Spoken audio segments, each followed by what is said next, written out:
సక్కని పని చేసినామని ఇంకా తింటారు. చెడు అమ్ముకున్న 50,000 బరే ఏడదేళ్ళకి వస్తావే కొనుక్కరపో మరి. ఇంకా సక్కని పని చేసిన నన్ను తిడుతుంది. ఇంకా పొద్దు నుంచి ఒకటే తిట్టు.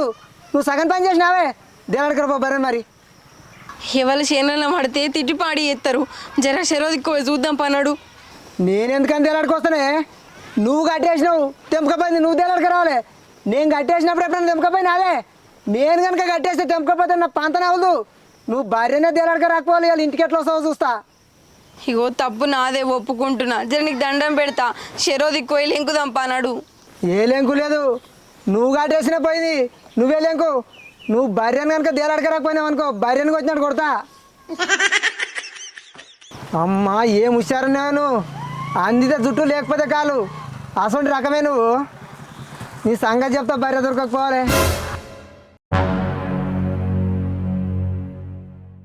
ఇక పైసలు ఇవ్వు, బర్రెని కొట్టుకొచ్చుకోవు అంతేగా. పైసలేంది బర్రెను కొట్టుకొచ్చుకున్నాడు ఏంటి తమ్మి? నీకు ఇంకా తెలియదా అక్క? ఈ దొర మా షాప్లో నెలకోలేదు ఆగిండు, 10,000 ఉద్దరు పెట్టిండు. ఇగిస్తలేడు ఆగిస్తలేడు.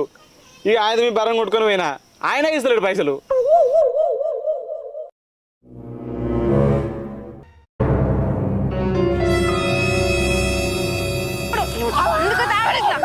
తాగుతావా మళ్ళా?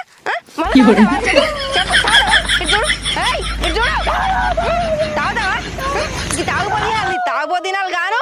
ఓ పని శాత కాదు, పాట శాత కాదు, తాగడానికి ముందుగా ఉంటావు. అబద్ధాలు ఎప్పుడు మళ్ళీ మీదికెళ్ళి నన్నే అనుడు. కట్టని చేస్తున్నట్టు నీ బతుకు. ఇగో నువ్వద్దు, నీ ఇల్లద్దు, నీ లెక్కద్దు, ఈ సంసారం వద్దయ్యా. నీ అంత నువ్వు బతుకు, నా అంత నేను బతుకుతా. లేవు జరగ.